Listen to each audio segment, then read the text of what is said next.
Hey, what's going on, everybody? This is LeeKirbyDitkoComics here, and this video I'll be talking about some cool, interesting comic stuff I found in the brand new Overstreet comic book price guide. It came out a few weeks ago. I'll be talking about some interesting sales and my perspective on investing in comic books. But first, here we got some cool 2016 record prices for comic books, gold and silver age in all grades. Action 1 and 5.5 sold for $956,000. You know, I remember when 8.0s and 8.5s were just selling for $1 million and a little bit over that. So definitely investing in keys and everything has paid off big time. Another interesting thing I did not know, there are multiple printings of Superman #1. Apparently there's 3 printings back in 1939 when they released it. 500,000 was the first run, 250,000, and then 150,000, with 900,000 sold in a little over a month. The differences being like first print on sale June 2nd, second print on sale now, and a third I think was you know, they just had some advertisements for a book that shows it was different timing, but absolutely crazy. You never knew that. And CGC doesn't even distinguish the difference on the CGC label, which, you know, they don't on other Golden Age keys that have differences. Batman 1, if you didn't know, on the #1 in the top left corner, there's some where there's a dot after the 1 and some where there's not. And then on Marvel Comics 1, there's some that were printed in October and some that were printed in November. So there are differences here and there, but you know, in general, they're all pretty much the same. It's just cool to know the history behind a lot of them. Other interesting sales. I was watching this actually when it sold a few months ago. This is Spider-Man 27, the splash page. Bring Back My Goblin to Me. This is Steve Ditko artwork with Green Goblin, and it sold for $239,000.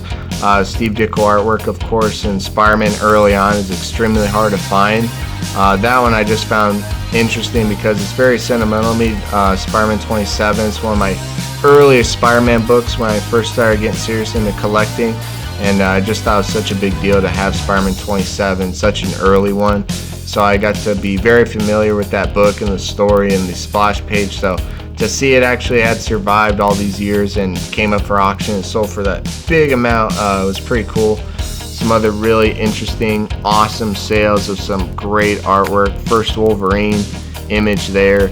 Other ones, Batman 1 and first Thor, some for crazy big numbers, of course.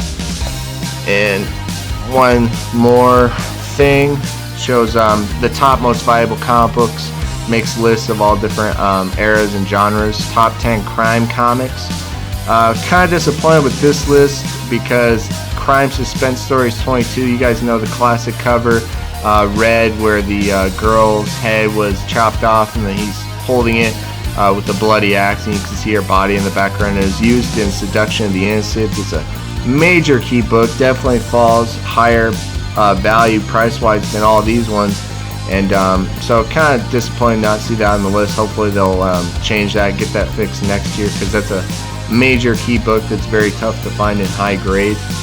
Another, of course, Bronze Age. I always think this is funny how they always have the top 2, Star Wars 1 and Iron Fist 14. That's the 35 price cent variants. I kind of think that should be in its own list, the price cent variants, because, you know, when you're thinking of top 10 bronze, I just kind of think of Hulk 181 as being the top, and then so on and so forth after that. Just the standard comic books, not any special editions or anything like that. But anyway, of course, we got the top 50 Silver Age comics. Of course, Amazing Fantasy 15 always at the top, but actually number 2 and number 3, I actually think Showcase 4 should be number 2, certainly by some recent market sales. Watching grade for grade on those, they definitely Showcase 4 outsells Hulk 1 and Fantastic Four 1, so that needs to be adjusted.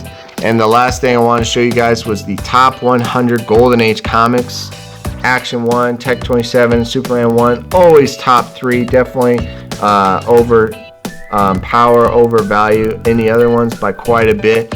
But one thing I want to point out that not a lot of people maybe look at as much is the percentage increase. That is the amount the value of the book increases from year to year.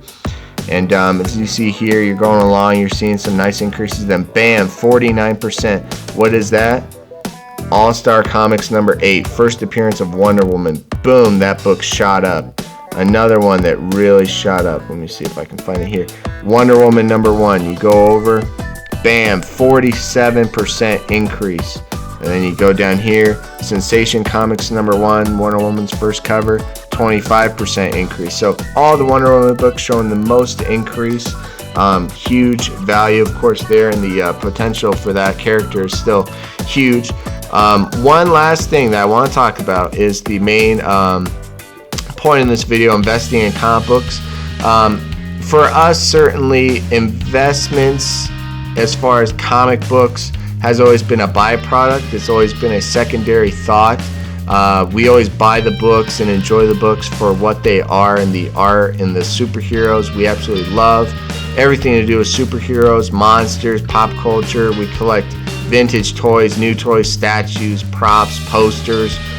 We literally collect it all. So here, of course, you just see the comics portion, but we buy everything based on if we like it or not, and we buy everything based on you know, what we enjoy to look at and read and collect. You know, if I could give you guys any advice, I would say buy and collect what you like.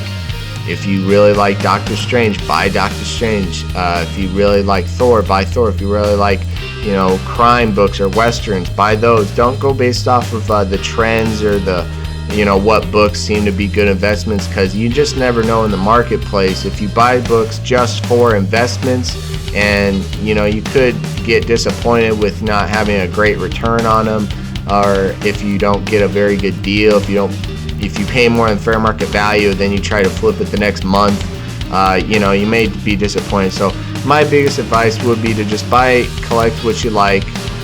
Don't go based off of what the market is showing right now, just because that can change month to month, year to year. So yeah, guys, that's actually going to be it for this video. If you'd like to see more sit down and raw comic talk videos like this, make sure to hit that like button. Comment down below what you think of comic books as a form of investments. And if you haven't already, make sure to hit that subscribe button to see all of my future comic book videos. And yeah, guys, that's going to be it. I'm LeeKirbyDitkoComics. Thank you guys for watching, and I'll see you guys in my next video.